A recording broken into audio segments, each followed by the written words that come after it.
Bonjour à toutes et à tous, bienvenue dans l'émission 2030 Zéro Net. Nous sommes le 19 mars 2021. Cette émission s'inscrit dans la journée de grève internationale qui marque également l'anniversaire des Fridays for Future. On est à l'antenne pendant environ 1h30, depuis un studio bien caché dans le bas du canton de Neuchâtel. On ne peut pas se retrouver tous ensemble, dans la rue, mais ce qui nous tient ensemble, ce sont nos aspirations collectives, et ça c'est incassable.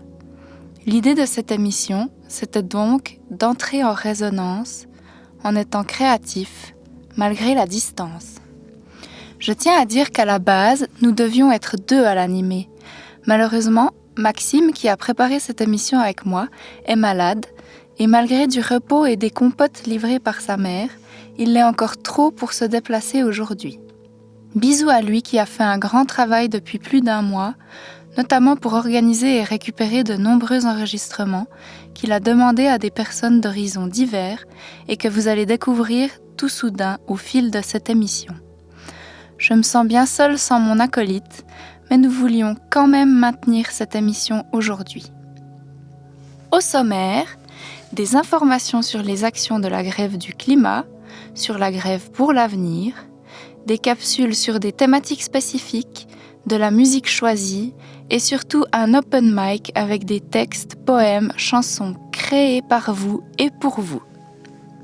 Cette émission, c'est aussi l'occasion de parler de ce qui s'est organisé pour cette journée d'action internationale. Pour rappel, la grève d'aujourd'hui porte le slogan « Zéro émission nette d'ici 2030 est possible » et il est accompagné du hashtag « No more empty promises ». Je vous lis les 3 messages clés de cette journée. Les promesses vides de la politique institutionnelle ne nous permettront pas d'atteindre l'objectif de 1,5 degré. Nous avons un plan, parvenir à 0 émission nette d'ici à 2030, ce qui est possible.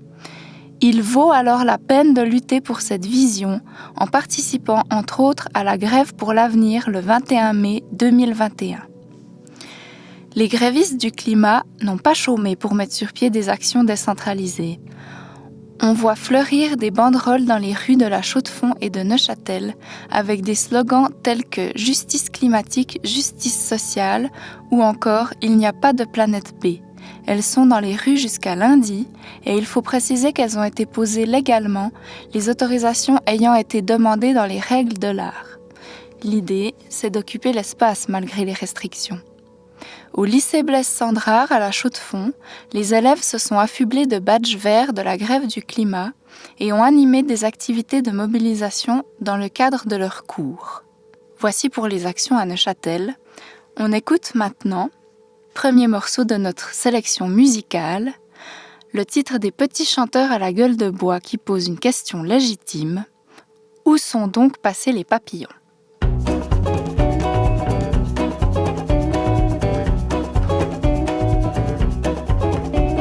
Autrefois les oiseaux chantaient, c'est le silence dans nos forêts.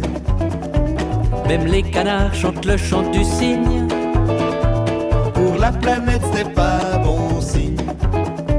La vie se meurt et rien ne se passe, il faut le regarder en face. Vous êtes-vous posé la question, où sont passés les papillons? Autrefois les cigales chantaient, pendant que les fourmis bossaient. les abeilles ont changé de chanson. Elles ne chantent plus le vol du bourdon. La vie se meurt à petit feu, nous ne pouvons plus fermer les yeux. Vous êtes-vous posé la question, où sont passés les papillons? Autrefois les baleines chantaient, Et les dauphins leur répondaient. les animaux de A jusqu'à zèbre Chantent ensemble une marche funèbre. La vie se meurt et rien ne se passe, il faut le regarder en face, car toutes les preuves nous les avons. Où sont passés les papillons? Autrefois les oiseaux chantaient, c'est le silence dans nos forêts. Mais tous ensemble peut-être nous pouvons rendre à la planète ses chansons, rendre à la planète ses chansons, rendre à la planète ses chansons, rendre à la planète ses chansons. La grève pour l'avenir, c'est quoi ? Vous en avez peut-être entendu parler, mais pas très précisément. Eh bien, Solène, syndicaliste chez UNIA, également active dans la grève du climat et dans le collectif neuchâtelois de la grève féministe, vous explique tout ce qu'il faut savoir sur la grève pour l'avenir, ses objectifs et les actions que le collectif a menées dans le canton de Neuchâtel. Solène, peux-tu nous expliquer l'origine quand est née la grève pour l'avenir, notamment à Neuchâtel ? Oui, alors si mes souvenirs sont bons, nous avons créé ce collectif dans le deuxième semestre de l'année 2019, vers les mois de septembre et octobre. On a commencé à nous réunir et à nous organiser ensemble avec évidemment les grévistes pour le climat, mais aussi les grands-parents pour le climat, Léa Ziegler qui travaille pour le syndicat SSP, moi-même donc secrétaire syndical pour UNIA à Neuchâtel, syndicat UNIA, et puis des militants de nos deux syndicats.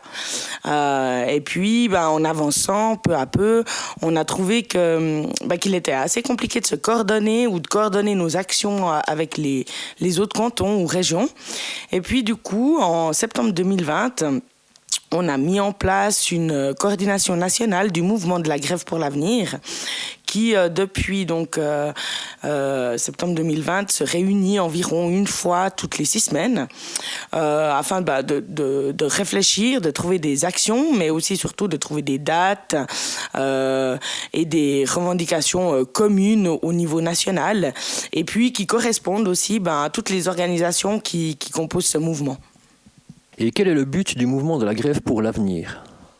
Oui, alors, en fait, la crise climatique qui est en train de nous arriver dessus, si ce n'est pas déjà fait, elle nous impose de repenser le système dans lequel on vit et de répondre à l'urgence, parce qu'il s'agit réellement d'une urgence.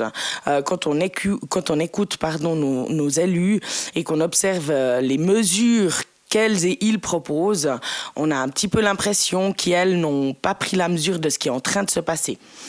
En plus, ce qu'on remarque aussi, c'est que les rares mesures prises sont punitives et puis qu'elles visent pas les bonnes personnes.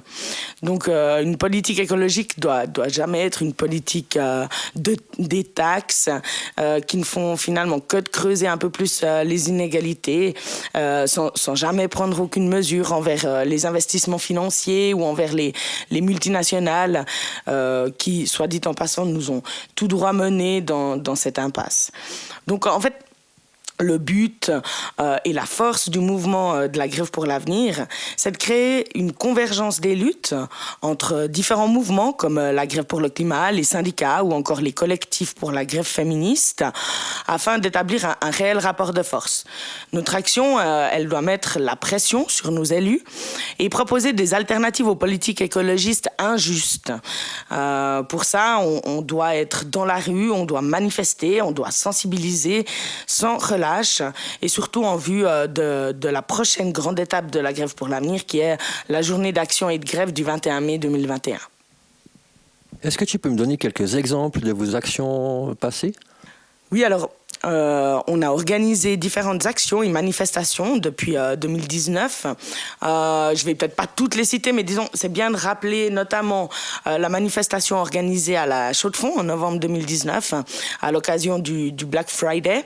Donc une des premières durant laquelle les syndicats ont aussi pris la parole. Il y a évidemment ensuite la journée du 15 mai 2020 qui, malheureusement a dû être réorganisée et un peu repensée à cause du coronavirus. plus.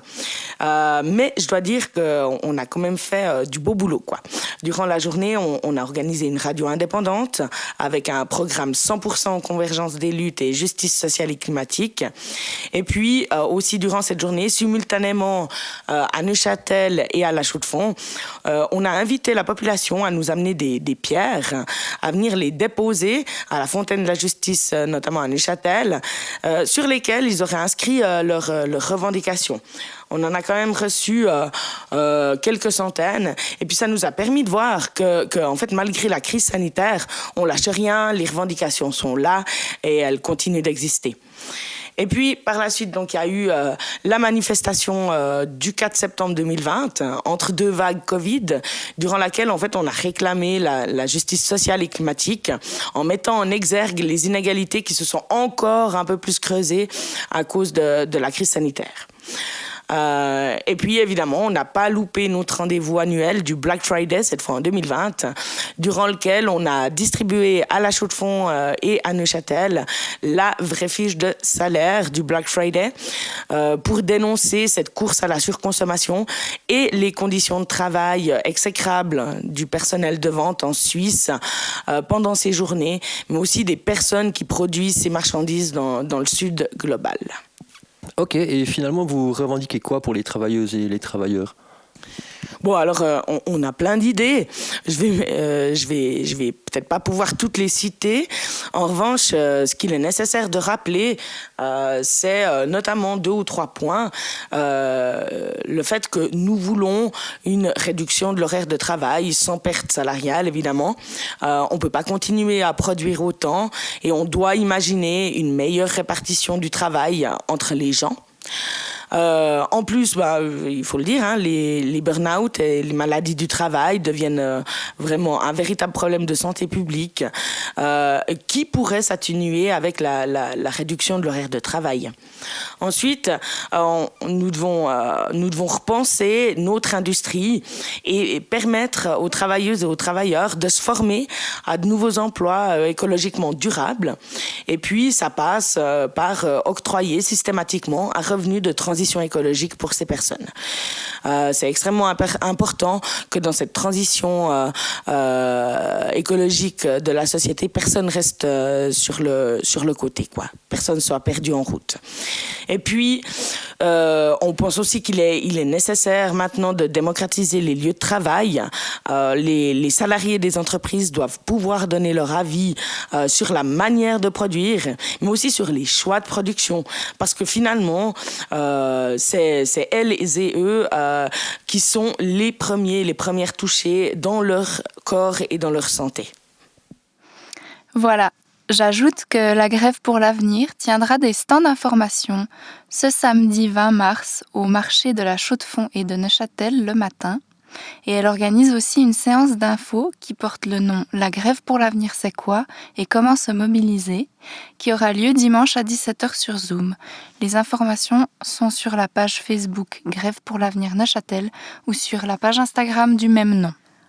On écoute maintenant le beatboxer neuchâtelois Arthur Henry et son titre « Sounds of Lockdown ». Le morceau a été fait à partir d'extraits sonores envoyés par des dizaines de personnes au printemps passé. Et il en a fait un collage sonore impressionnant.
On va passer maintenant au premier open mic de cette émission.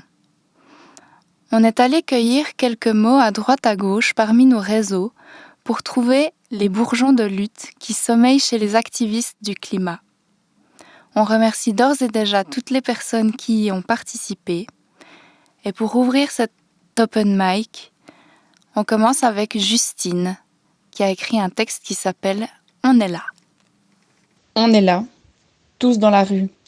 À côté de moi, ma petite sœur, les cheveux au vent et le sourire aux lèvres. Elle me regarde et je reconnais la flamme dans ses yeux puisqu'elle habite aussi les miens. En cet instant, nous faisons partie d'un tout. Nous sommes plus que nos petites personnes et surtout nous nous sentons moins seuls face à l'angoisse permanente des années futures. Nous sommes des dizaines de milliers à marcher dans les rues de Lausanne et nos cris de rage s'unissent pour ne former qu'une seule voix. On veut un changement politique. J'observe les gens autour de moi, tandis que ma sœur mitraille les pancartes, un appareil photo pendu autour de son cou. Clic, clic. Autour de nous, des enfants, des adolescents, des adultes et des retraités aussi. Malgré la frayeur dans nos cœurs, nous sommes joyeux, parce qu'on est là, le poing en l'air. Finalement, on y arrive. Plus chaud, plus chaud, plus chaud que le climat, on est plus chaud. Nous passons devant Crédit Suisse. Moins de banquiers, plus de banquise. J'aperçois des taches rouges en forme de main sur la porte vitrée de la banque. Je me surprends à penser que putain, bien fait pour leur gueule. Je me retourne, une foule à perte de vue. On ne reconnaît plus les rues. What do we want? Climate justice. When do we want it? Now. Une boule de bien-être réchauffe mon estomac et mon cœur, et je m'autorise à penser qu'un autre futur est possible. Mais très vite, les graphiques aux courbes exponentielles me reviennent à l'esprit. PIB, consommation d'eau et d'énergie, gaz à effet de serre, population, et après un pic, une chute. Je déglutis. Quelques semaines avant la manifestation, je me rendais à une conférence universitaire, un plongeon dans ce qu'on appelle la collapsologie. Quelques heures après cette conférence, j'en ressortais sous le choc. J'intégrais encore que l'humain capitaliste avait détruit tout ce qu'il pouvait détruire, exploité tout ce qu'il y avait à exploiter. On m'avait sous-entendu que mes besoins fondamentaux seraient assurés toute ma vie, que la vie à l'occidentale, une vie faite de consommation et plaisir immédiat, se poursuivrait sans embûche. Je m'étais faite à l'idée que je me dégoterais un job qui donnerait un sens à ma vie, que je fonderais ma petite famille et que je mourrais paisiblement à 80 ans. Et brusquement le réveil. Platon qui sort de la caverne. Je me suis prise la lumière aveuglante du soleil de plein fouet. Moi qui m'imaginais des fondements sociétaux solides, j'apprenais que nous sommes en fait des équilibristes sur un fil, au bord du déséquilibre. Souvent on préfère ignorer, c'est plus facile, vivre dans le déni, mais une fois qu'on sait, on sait. Plus de retour en arrière possible. Puis on tente de se renseigner ailleurs, on cherche à mieux comprendre, à trouver des solutions. Mais tous les scientifiques sérieux arrivent à la même conclusion. On est bien dans la merde. On part maintenant sur un dossier un peu technique.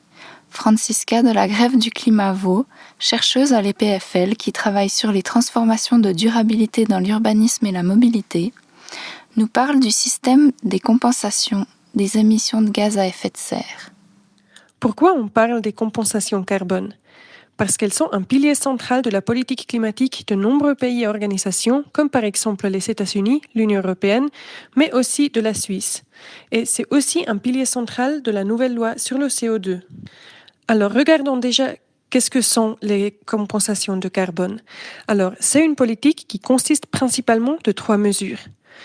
Des quotas d'émissions maximales, d'un système d'échange et d'un système de compensation. Premièrement, les quotas. Là, une organisation ou pays se fixe un quota d'émissions qu'il souhaiterait émettre maximalement par année. Donc, par exemple, l'Union européenne définit combien d'émissions de CO2 elle va émettre au maximum pendant une année. Et puis après, ce quota est distribué entre les différents pays membres. Et puis après, au sein de chaque pays, la part de chaque pays est distribuée entre les industries et usines de ce pays.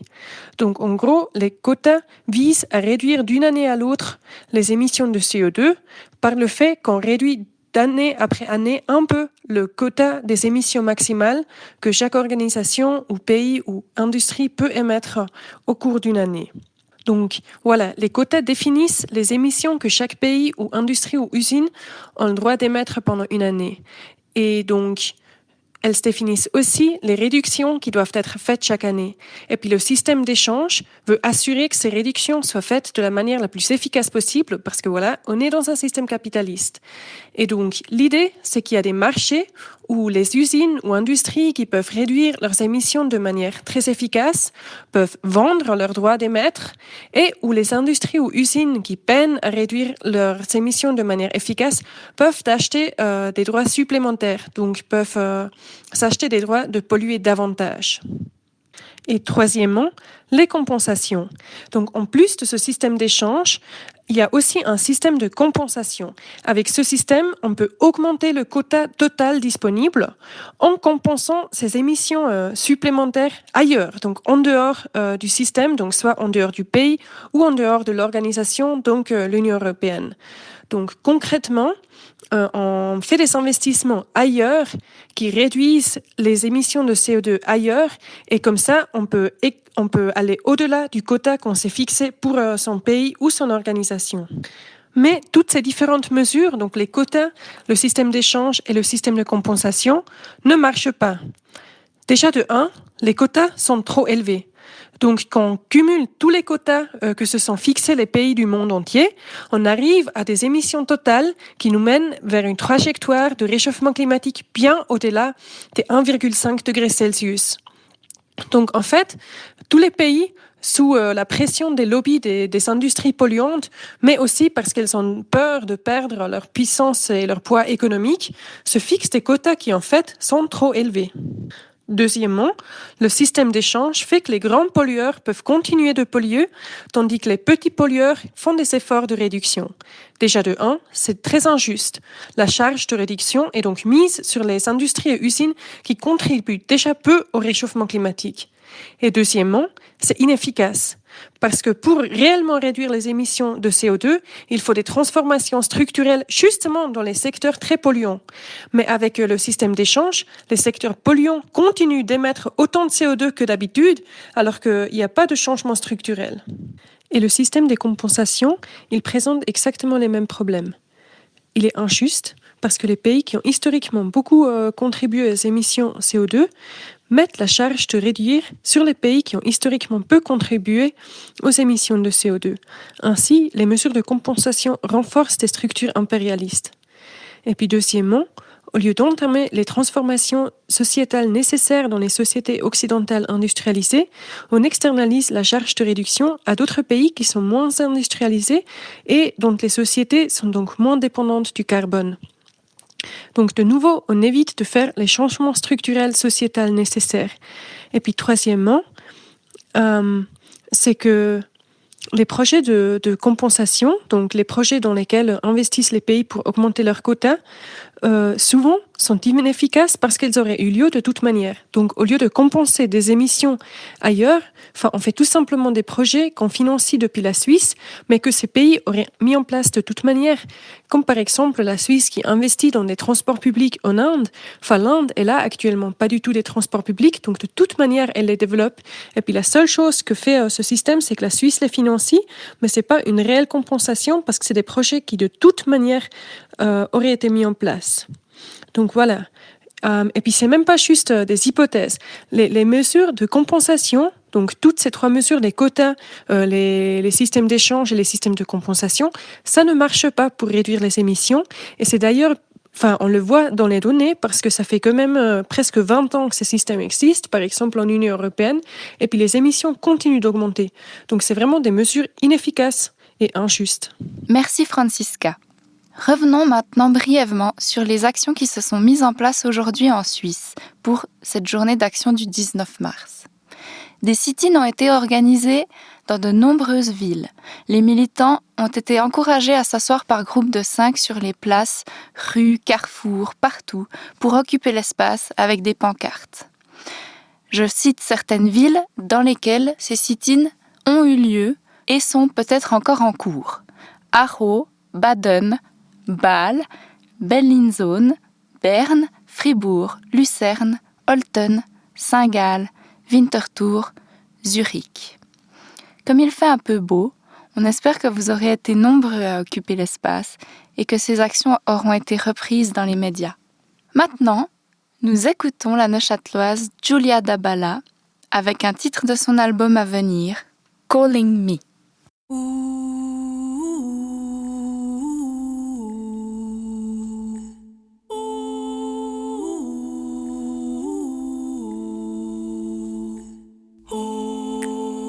Stretch marks on the sea.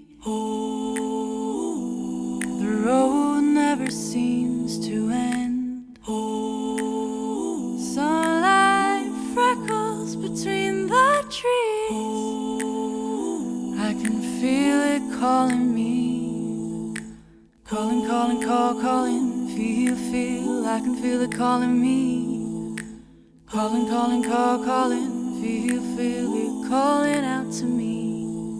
Stay, talking and stay, go. Stay, talking and stay, go. Stay, talking and stay, go. Stay, talking and stay, go. Stay, talking and stay, go. Stay, talking and stay, go. Stay, talking and stay, go. Stay, talking and stay, go. When the sun shines, feel it shining on your face. Feel the sunshine, feel the sunshine. When the sun shines, feel it shining on your face. Feel the sunshine. When the sun shines, feel it shining on your face. Feel the sunshine, feel the sunshine. When the sun shines, feel it shining on your face.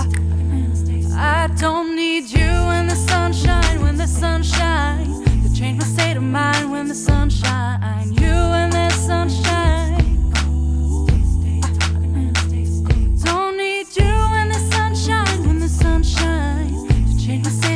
When the sunshine, you and the sunshine. I feel it in my chest, feel it in my body. Feel it in my soul, feel it in my face. Voices in my head tell me not to worry. Take me to a better place. Feel it in my chest, feel it in my body. Feel it in my soul, feel it in my face. Voices in my head tell me not to worry. Take me to a better place.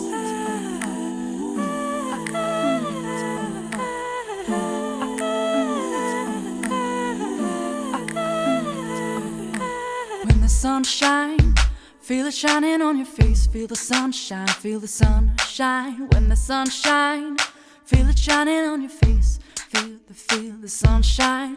When the sun shines, feel it shining on your face. Feel the sunshine, feel the sunshine. When the sun shines, feel it shining on your face. I don't need you when the sun shines. When the sun shines, to change my state of mind. When the sun shines, you and the sunshine. I don't need you when the sun shines. I don't need you when the sun shines. I don't need you when the sun shines. I don't need you when the sun shines. Don't need you when the sun shines. Don't need you when the sun shines. I don't need you when the sun shines. Don't need you when the sun shines. Don't need you when the sun shines. Don't need you when the sun shines. Nous allons maintenant écouter l'audio d'Emma, qui est une militante très active de la grève du climat et qui nous a envoyé sa lecture du manifeste de la grève pour l'avenir. C'est parti. Les gestes individuels sont importants, mais largement insuffisants. Des mesures politiques contraignantes et ambitieuses doivent être prises par les autorités dès 2020. Les collectivités publiques doivent investir massivement dans la transition écologique et réintégrer les services privatisés. Nous refusons les plans d'austérité successifs et les cadeaux fiscaux aux grandes entreprises au détriment des services publics et des citoyennes et citoyens. Il faut produire mieux et moins. Nous voulons une diminution du temps de travail sans baisse de salaire. Nous voulons une production relocalisée et favoriser des circuits courts entre production et consommation. Nous voulons des transports publics gratuits. Nous voulons sortir des énergies fossiles. Nous voulons une nourriture saine, sans pesticides de synthèse. Une minorité privilégiée est responsable du désastre écologique. Ce n'est pas à la majorité de la population de porter le poids de cette crise. Les grandes entreprises et leurs actionnaires doivent assumer leurs responsabilités et cesser de détruire nos corps et notre environnement. Nous voulons un revenu de transition écologique permettant une reconversion professionnelle.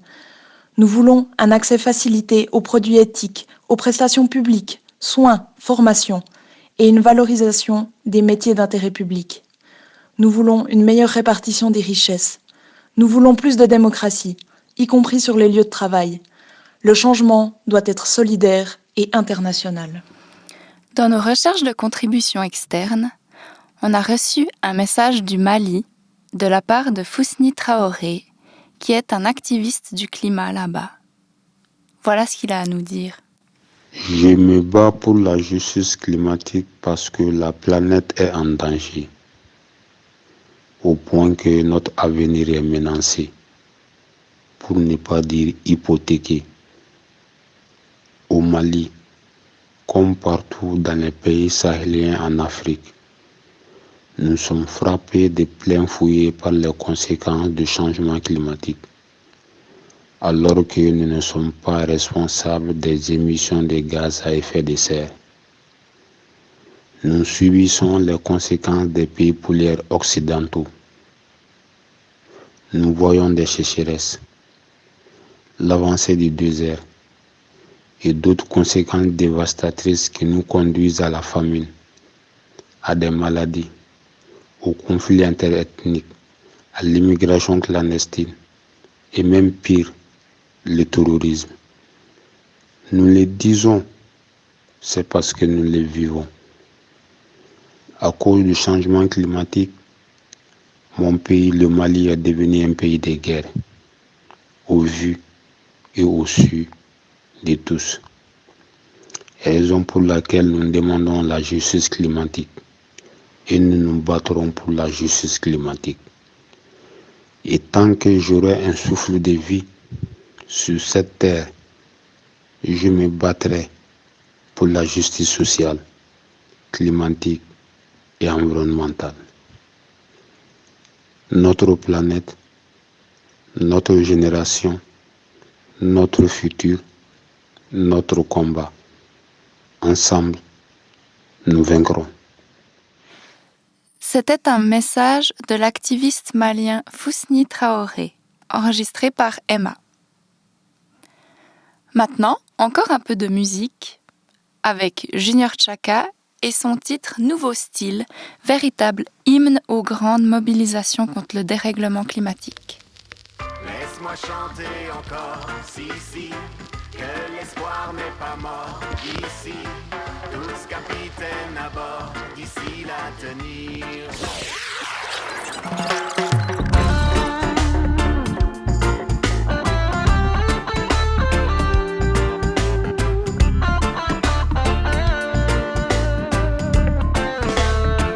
Un nouveau style pour la planète, à nous de construire demain.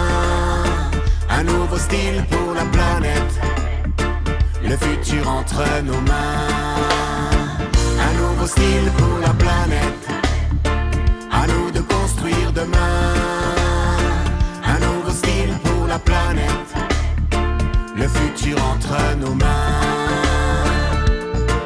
Les complotistes tissent leur toile, nous pêchent comme des poissons. Les extrémistes draguent la toile, nous prennent pour des pigeons. Les pessimistes tissent les voiles, le regard des champions. Les optimistes perdent le moral, vont-ils changer de camp? Pourtant ça bouge, ça se réveille, pourtant regarde, ça se bat encore. La nouvelle génération appelle, elle ne veut pas faire le mort. Pourtant ça bouge, ça se réveille, pourtant regarde, ça se bat encore. Regarde, ça se bat encore. Un nouveau style pour la planète. À nous de construire demain.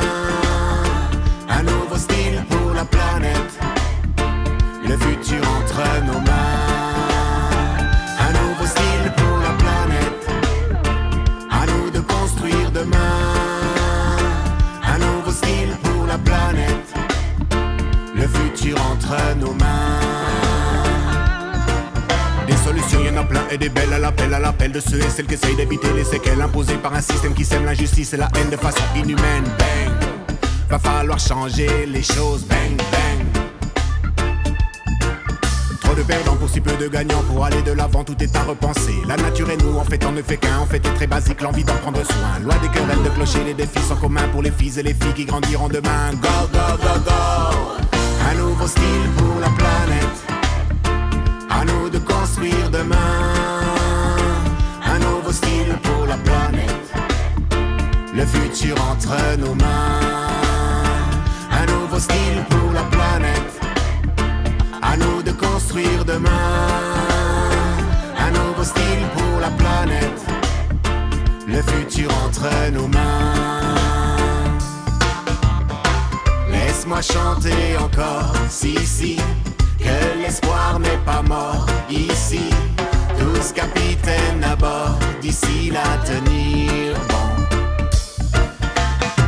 Laisse-moi chanter encore, si. Que l'espoir n'est pas mort ici. Tous capitaines à bord, d'ici là tenir bon.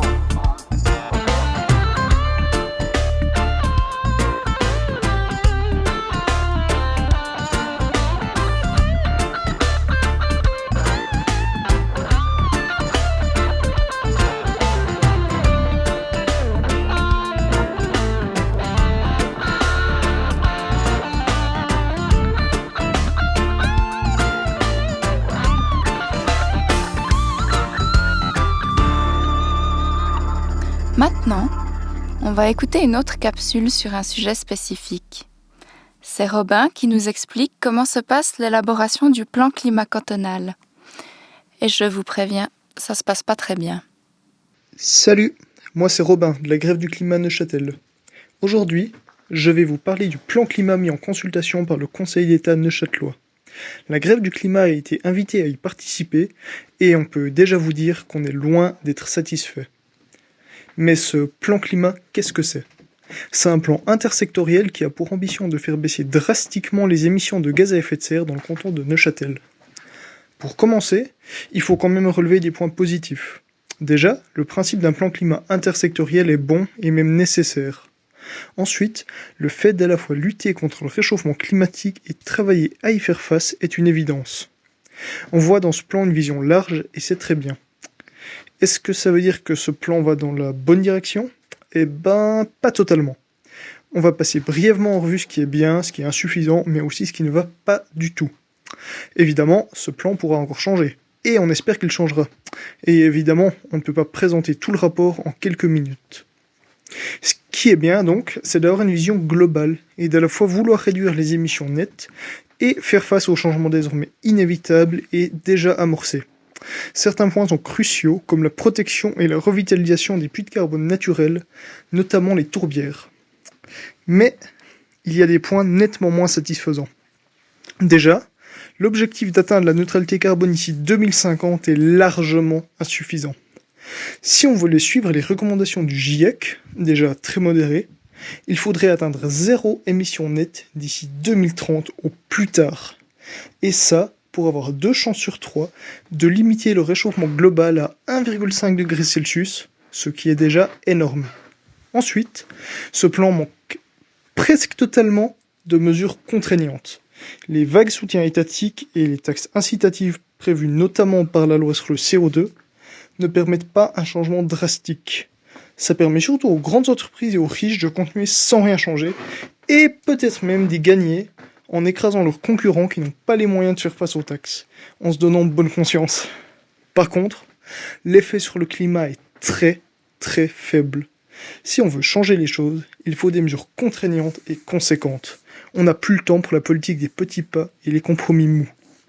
Sans compter que c'est la continuité de la politique climatique actuelle de la Suisse, et on voit que les objectifs déjà minimes ne sont pas atteints. En plus de ça, je pense qu'il faut insister sur quelques points sautrants de ce plan climat neuchâtelois, mais aussi de la stratégie de la Confédération. Premièrement, les autorités misent beaucoup sur l'efficacité énergétique, mais réduire l'impact par appareil n'est pas suffisant. L'effet rebond, connu depuis le 19e siècle, fait que quand la consommation par appareil baisse, la consommation globale monte. La solution ? Une politique de transport public et de mobilité douce volontariste et surtout une baisse généralisée de la production. Deuxièmement, les compensations carbone. En gros, on paye pour financer des projets dans d'autres pays. Le problème, c'est que bien souvent, ces projets sont peu durables et que, même si c'est interdit, des projets qui auraient de toute façon eu lieu sont financés par ce biais, sans compter les impacts sociaux parfois désastreux. Et il faut se rappeler que compenser n'est pas réduire. Finalement, le financement des technologies à émissions négatives est encouragé. Le problème, c'est que ces technologies n'existent pas encore. Tomber dans une espèce de mythe scientiste qui dit que la technologie va nous sauver est extrêmement dangereux. On ne peut pas compter sur des outils encore inexistants. On a les moyens de faire baisser nos émissions en utilisant les technologies actuelles. Et il faut le faire. D'ailleurs, le Grand Conseil neuchâtelois a accepté 3 motions populaires de la grève du climat, dont une demande la neutralité carbone d'ici 2030. Pourquoi est-ce qu'on ne le fait pas ? Pourquoi est-ce qu'on ne réduit pas plus drastiquement et plus rapidement nos émissions ? Parce que le Conseil d'État neuchâtelois, tout comme les autorités et le patronat de manière générale, refusent d'envisager un système économique qui n'est pas basé sur la croissance. Ils misent sur une croissance qualitative, ce qui ne veut pas dire grand-chose. Mais il n'y a pas besoin d'être un grand spécialiste pour se rendre compte qu'une croissance infinie dans un monde fini nous mène à la catastrophe. Merci Robin. On va un peu parler des ZAD maintenant. Vous n'êtes pas sans savoir que la ZAD de la Colline, dans le canton de Vaud, est sur le point de se faire expulser. Disons les choses autrement, à partir du 25 mars, la police aura l'autorisation de procéder à l'expulsion des militants. Cela fait plusieurs semaines que la grève du climat a officiellement fait part de son soutien à cet acte de résistance. Une manifestation de soutien à la ZAD de la Colline est prévue le 26 mars à 17h15 à Lausanne sur la place du Château. Les ZAD inspirent de nombreux militants, comme Bryce Toriani, qui a enregistré une lecture d'un poème qu'il a écrit lui-même, appelé Golems.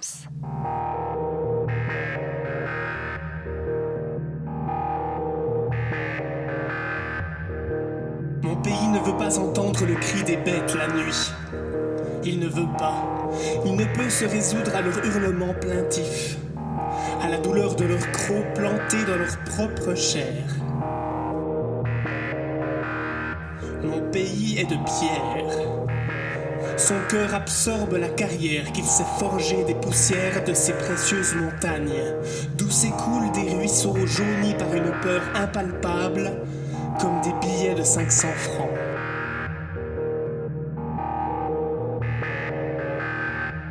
Il suinte du sang qui perle en cristaux. Il se barre de cette sueur infecte qui voyage plus que nos imaginaires dans des pays aux rêves égorgés.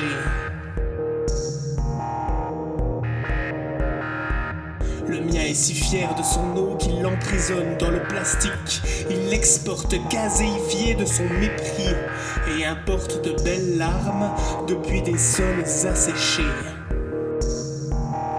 Mon pays perpétue la pierre.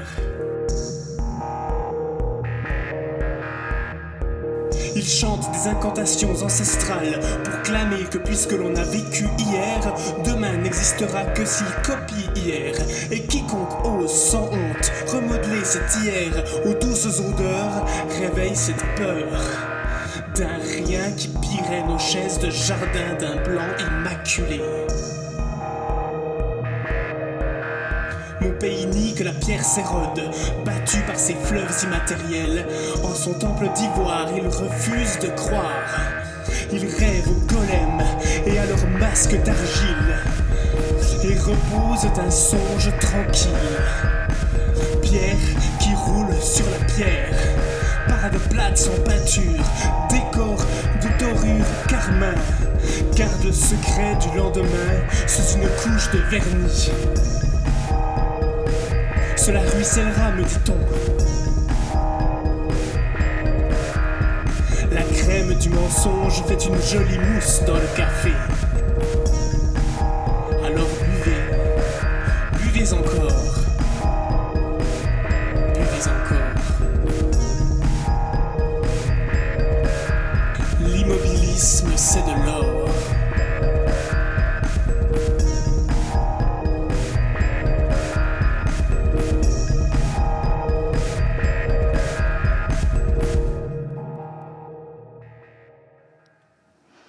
Pour ouvrir le sujet suivant sur la culture régénératrice, on va diffuser maintenant un enregistrement d'Inès.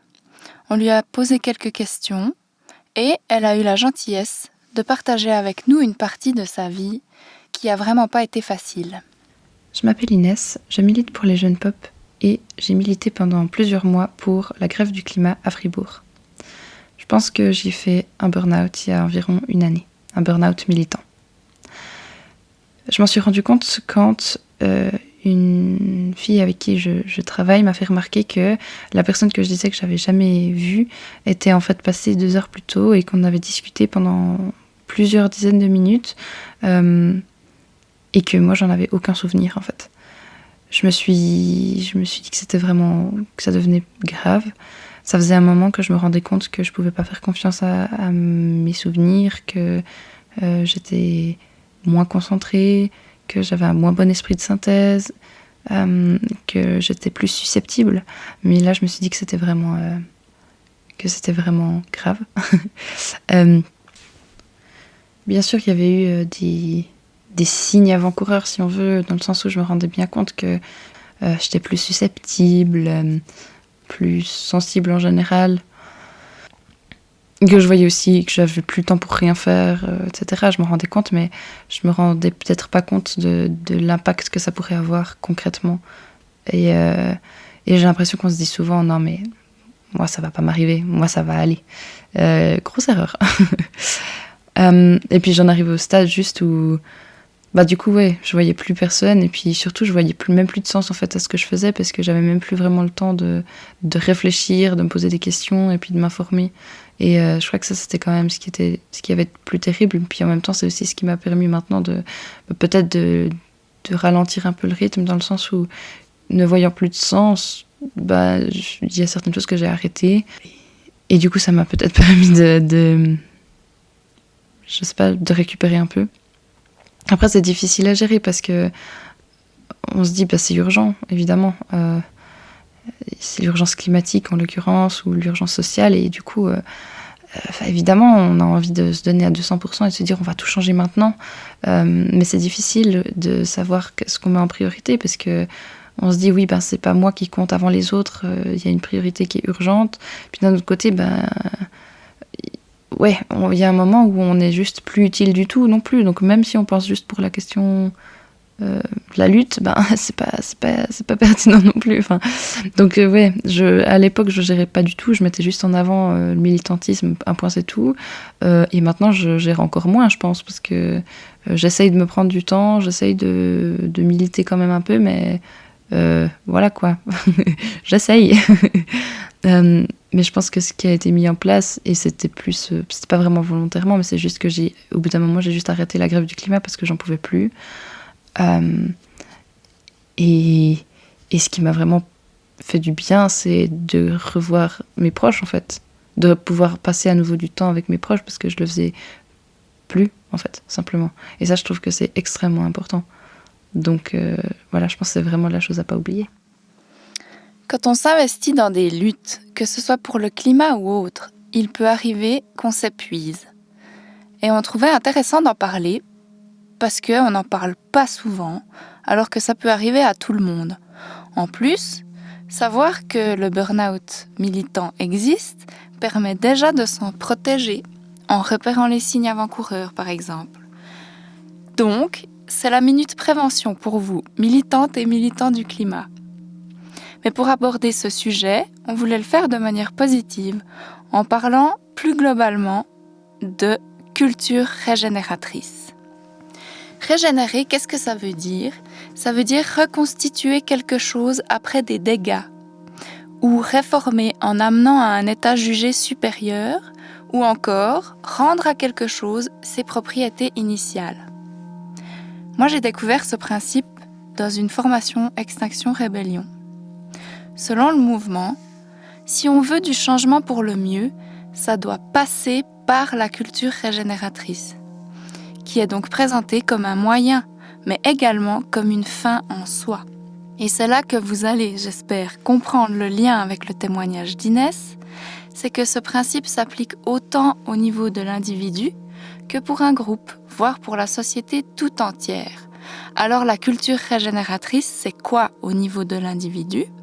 Si on revient à l'exemple d'Inès, on voit que quand on s'implique dans des actions, on s'investit forcément émotionnellement. C'est très prenant. Pour vous donner un exemple, si vous vous impliquez dans des actions concrètes de type désobéissance civile, l'adrénaline semble être stimulante, mais c'est en réalité une tension, l'adrénaline. Et donc le corps subit un stress qui, s'il est répété, peut mener à un craquage. Autre exemple, si on milite, c'est qu'on n'est pas d'accord avec certaines choses et donc il y a de la colère. La colère, c'est aussi une tension. Stockée en grande quantité, ça peut faire des dégâts. Aussi, si l'organisation d'une action mène à un sentiment de frustration, quand on a l'impression qu'on lutte pour la vie et que les répercussions ne sont pas à la hauteur de notre implication, ça génère forcément une tension, un stress. Donc, pour éviter qu'elles ne s'accumulent, ces tensions, on peut appliquer quelques trucs. Par exemple, prévoir un moment pour redescendre après une mobilisation, un moment de récupération, comme ferait un sportif après l'effort. Ou bien, organiser des espaces de restitution, un moment où on peut parler de ce qu'on vit, de ce qu'on ressent, pour exprimer ses émotions et s'en libérer, en marge des actions. Ou, comme a évoqué Inès, passer du temps avec les gens qui sont proches, parallèlement à l'activisme, car ça fait du bien. On peut s'appuyer sur l'amour qu'ils ont pour nous, comme sur une béquille. Ce n'est pas des trucs faciles, mais si on fait ça, on se donne la possibilité de se régénérer littéralement.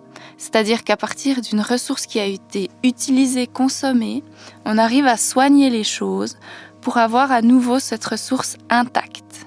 Maintenant, au niveau de la société, ce que dit Extinction Rébellion, à la base du principe de culture régénératrice, c'est comme le système actuel et tout développement mène à l'extinction du vivant en empêchant la nature de se régénérer, on veut le remplacer par un système qui mette le vivant et sa régénération au centre. En partant de là, on comprend que changement de système et culture du soin, de soi, des autres, comme on a vu avant, vont de pair. On veut rendre possible cette régénération au niveau de la planète, comme on a vu qu'on peut la rendre possible au niveau de nous, individus. Ce vaste programme de culture régénératrice est très bien illustré par un schéma sur le site d'ICSER. Il a 5 piliers, le schéma, et prendre soin les uns des autres en est un. Ça commence peut-être par là.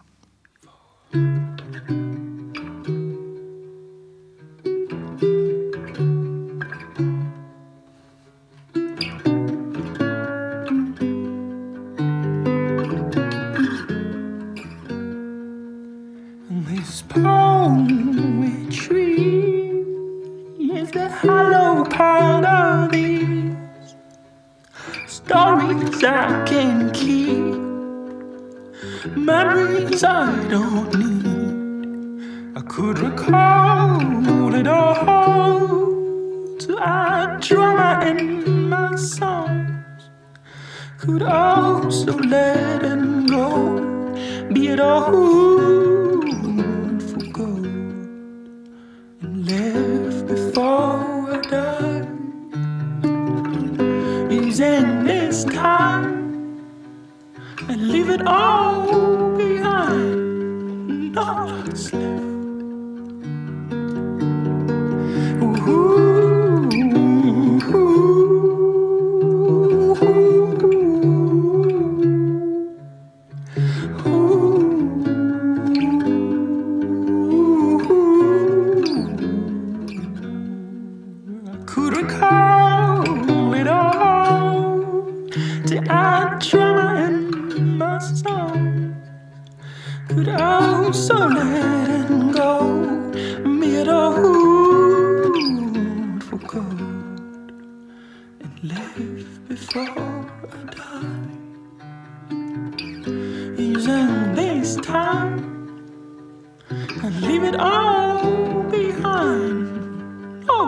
left.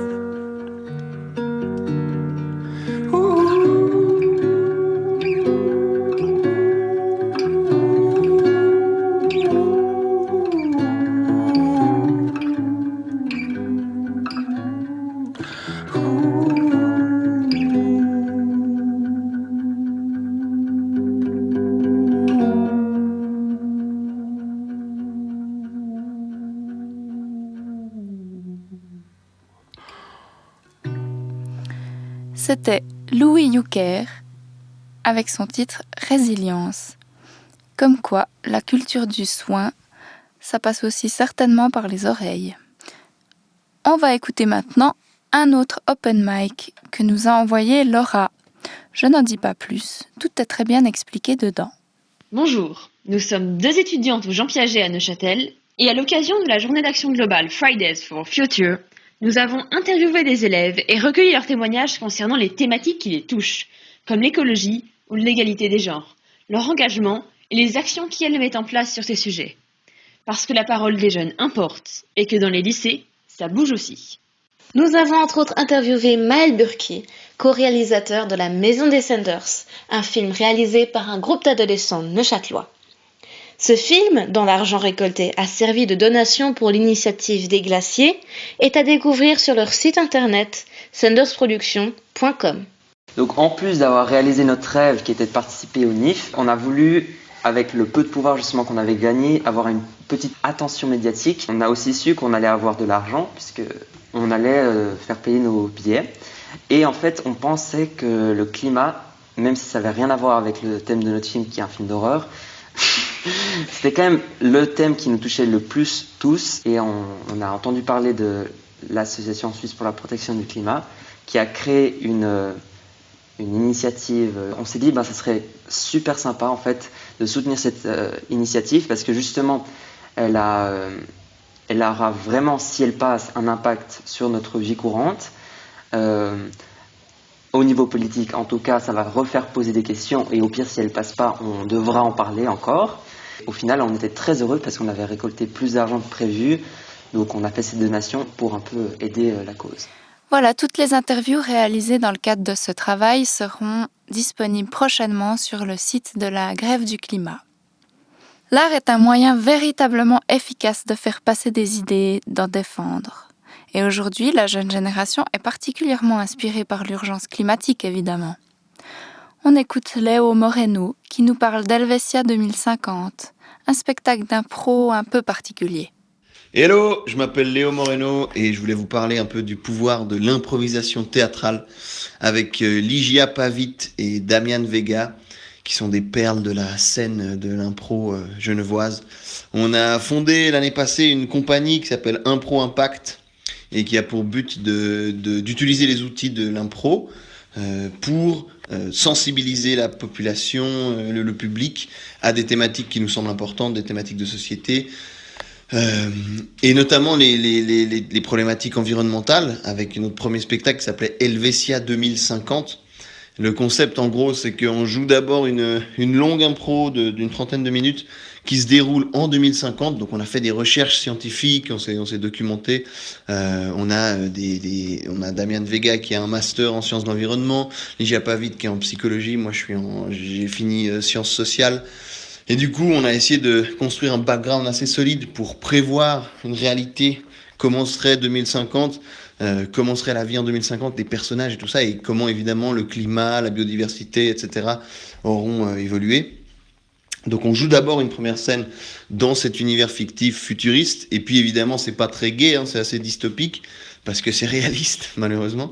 Et du coup on a une deuxième partie de communication, de concertation avec le public, où on discute et on essaie de trouver des solutions avec eux, des solutions, donc on répartit le public en petits groupes, et puis on essaie de ressortir de ces discussions avec une solution concrète qu'on pourrait appliquer aujourd'hui en 2021, pour que 2050 soit un petit peu moins étouffant et dystopique justement. Ensuite de quoi on rejoue une deuxième partie de spectacle improvisée de nouveau, mais en imaginant que les solutions qu'on a trouvées ensemble avec le public, que le public a trouvées, on essaie de faire vraiment émerger la solution du public, on imagine qu'elles ont été appliquées en 2021 et on regarde l'impact que ça a sur 2050, l'impact imaginé évidemment. Et ça permet de mettre en scène un impact concret que le public peut avoir avec sa réflexion, et puis évidemment d'amorcer un questionnement, amorcer une discussion, et on est convaincu que c'est quelque chose qui est puissant. C'est basé sur des outils concrets, les outils du théâtre forum et de l'impro théâtrale, évidemment, qui sont des outils transversaux super précieux de communication, d'écoute, de partage.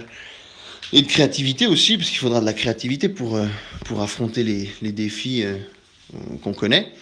Et voilà, on pense que c'est vraiment une bonne manière de planter la graine et de peut-être faire naître des discussions qui, ensuite, on espère, essaiment au-delà des salles de théâtre.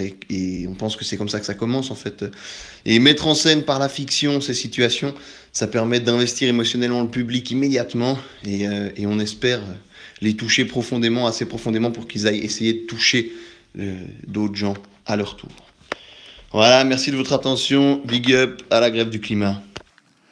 On revient dans la rubrique Open Mic pour écouter à nouveau Inès, qui a écrit un poème et s'appelle « Hiver mort ce soir ». L'hiver est mort ce soir. Sous une pluie de projecteurs, une nuit où il ne neigeait pas, je vous ai vu ouvrir vos cœurs à tous ces gens réunis là. Ils ont pleuré de vos faiblesses, ils ont aimé vos illusions, ils ont souffert de votre détresse, ils ont partagé votre passion. Dans un rayon de soleil artificiel, enfoui sous la neige qui ne tombe pas, vous avez réveillé le ciel de ceux qui avaient perdu la foi. La glace dans les cœurs s'est brisée, nous laissant enfin respirer, nous qui déjà depuis longtemps attendions désespérément. Vous avez peint des arcs-en-ciel et écarté les nuages. Dans la mer ensanglantée, quand la tempête faisait rage, vous nous avez accordé un instant de liberté. Parce que dans cette étendue impossible, vous nous éclatez au visage, et que de ces éclats de possible s'élèvent partout des rêves sans âge. Et parce que l'hiver est mort ce soir, dans une bulle d'amour de vivre, je pleure enfin ce nouvel espoir et ce courage qui m'enivre. Merci beaucoup Inès. On continue dans la rubrique Open Mic. En septembre 2018, j'ai enregistré une allocution de Fabien Moreno lors d'une journée d'action de la grève du climat. J'avais trouvé que ses propos étaient vraiment bien trouvés et bien dits, et j'ai donc décidé de découper tout ça et d'en faire un collage sur une nappe musicale de mes soins. Ça donne une série en 3 parties, et on vous diffuse la 3e et dernière partie.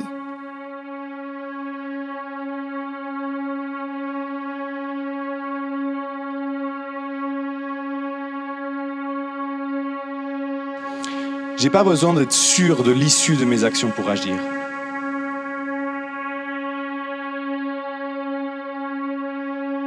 J'ai pas besoin d'être sûr que ce que je fais va porter.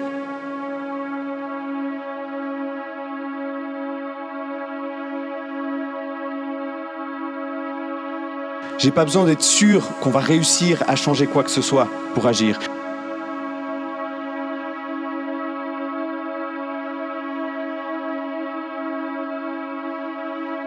J'ai pas besoin d'être sûr du 2e pas pour faire le premier. J'ai même pas besoin de savoir lequel c'est le 2e.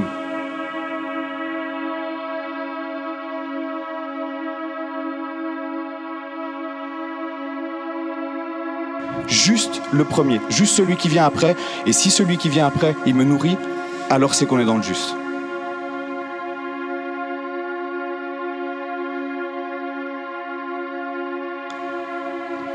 J'ai pas besoin non plus de connaître de solutions miracles. J'ai pas besoin de pouvoir répondre à toutes les personnes qui me demandent « Mais alors qu'est-ce qu'on va faire et à quoi ça va ressembler et comment il faudrait le changer ?» Je sais que quelque chose ne va pas maintenant et je peux orienter mes actions dans la direction d'un mieux-être.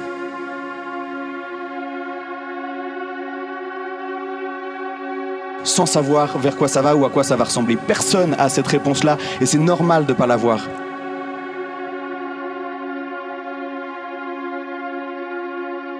Le futur est complètement inconnu pour nous maintenant.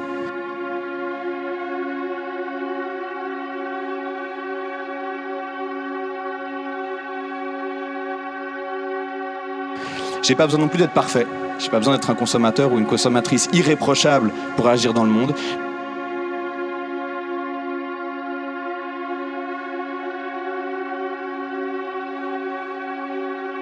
J'ai pas besoin d'attendre de répondre à toutes les injonctions qui me disent comment je dois être pour respecter la nature et les autres.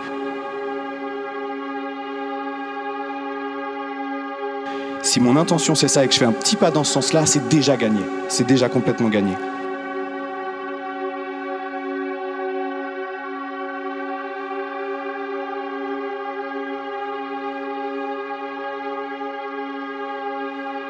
Lorsque nous travaillons pour guérir la terre nous guérit.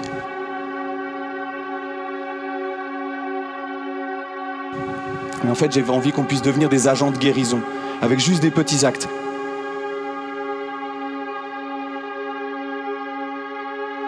Prendre soin de la terre, et en retour, on prend soin de nous. Prendre soin des autres, et en retour, on prend soin de nous.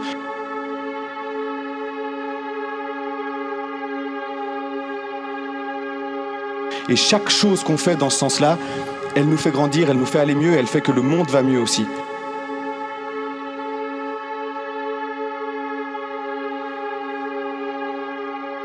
Et si on n'y arrive pas, eh ben, tout ce qu'on fait maintenant, ça aura quand même servi.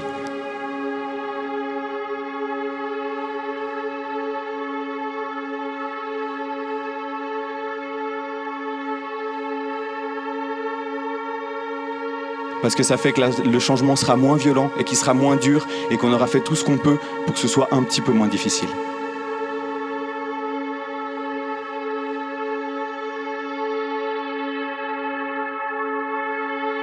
Et donc j'ai envie de nous dire bravo d'être là, bravo d'être en dehors, bravo à toutes les personnes qui sont pas là, bravo à toutes les personnes qui manifestent ailleurs, bravo à tout ce qu'on fait au quotidien, même si c'est imparfait. On est humain, donc on est imparfait.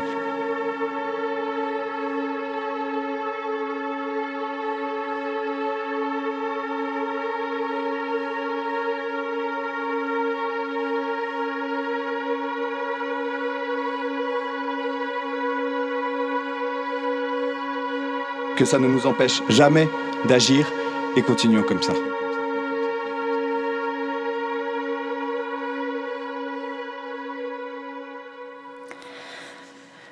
Quand on a commencé à préparer cette émission, on cherchait des morceaux qui nous donnent de la niaque, qui donnent la force de se lever le matin et de faire ce que l'on fait.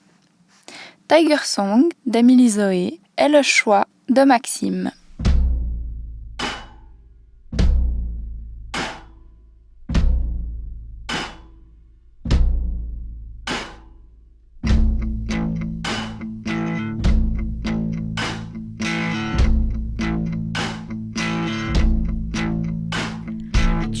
Of a comfort line, of a curly hair that leads to some weird line where weeks can be strong and hopeful.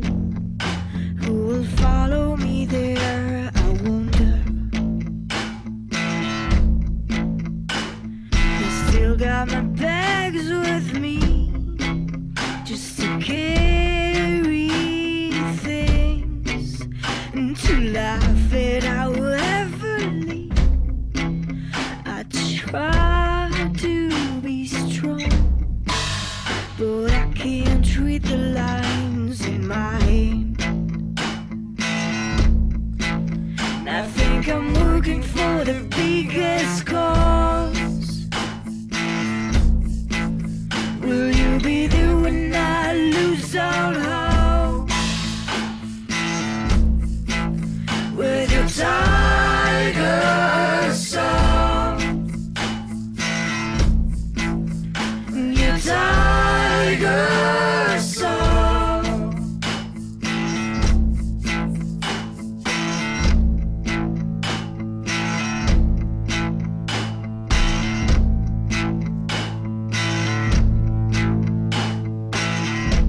got my bags with me, just to carry things, and to laugh it out heavily.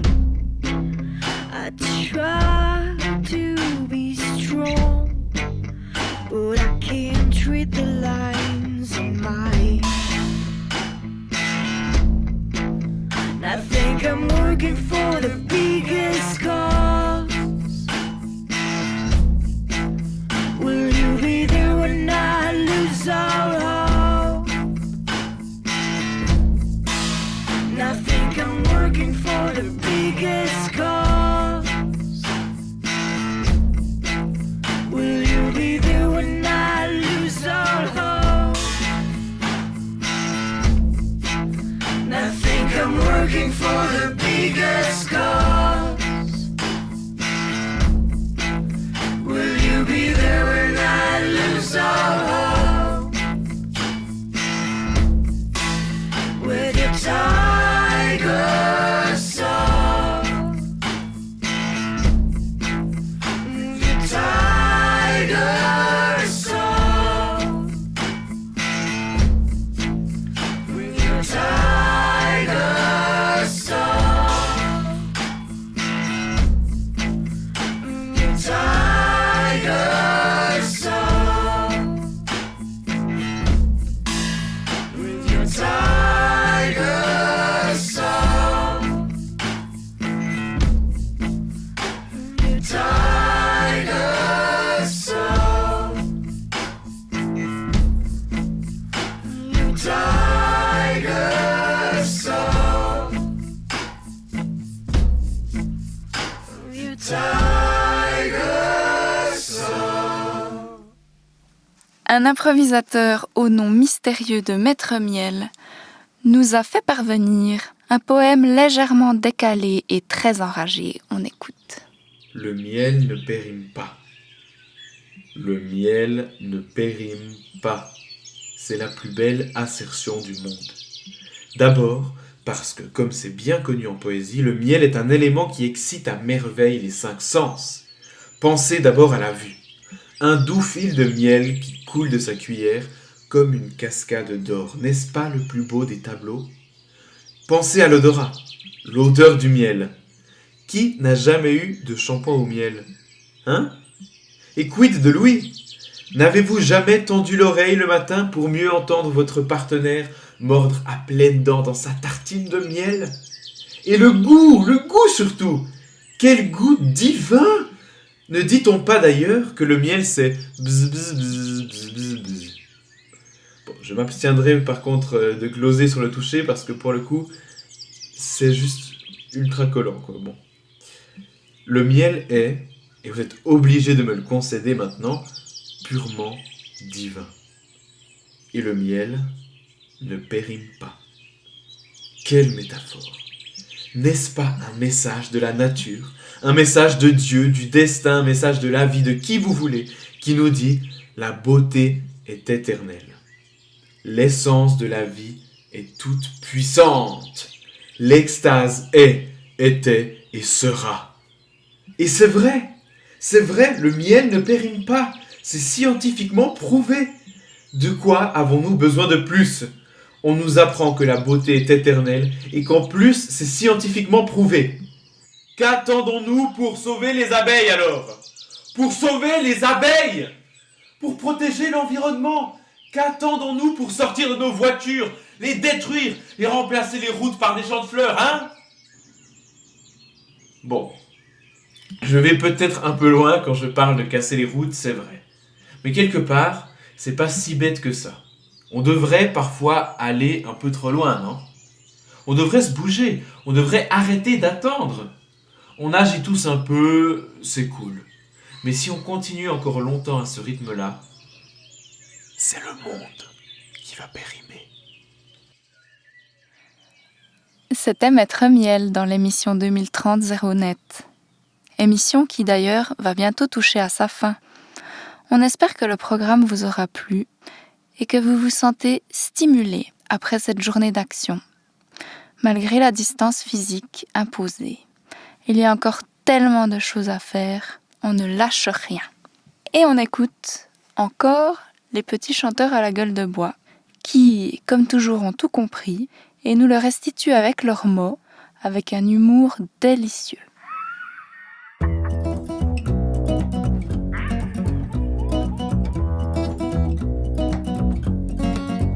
L'encucu, l'enculette, cacahuète, pirouette, sans caca, sans capote.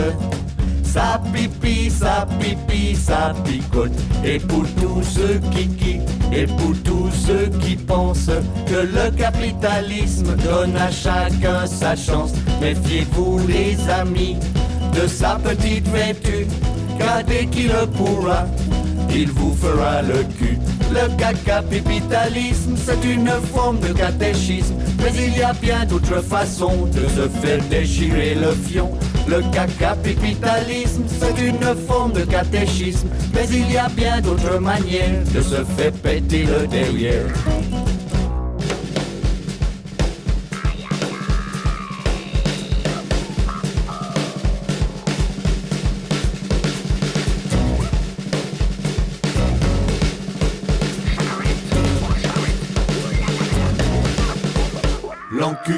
L'encucu, l'enculette, cacahuète, pirouette, sans caca, sans capote. Ça pipi, ça picote. Et pour tous ceux qui quittent, et pour tous ceux qui pensent que le capitalisme donne à chacun sa chance, méfiez-vous les amis de sa petite vertu, car dès qu'il le pourra, il vous fera le cul. Le caca-pipitalisme, c'est une forme de catéchisme, mais il y a bien d'autres façons de se faire déchirer le fion. Le caca-pipitalisme, c'est une forme de catéchisme, mais il y a bien d'autres manières de se faire péter le derrière.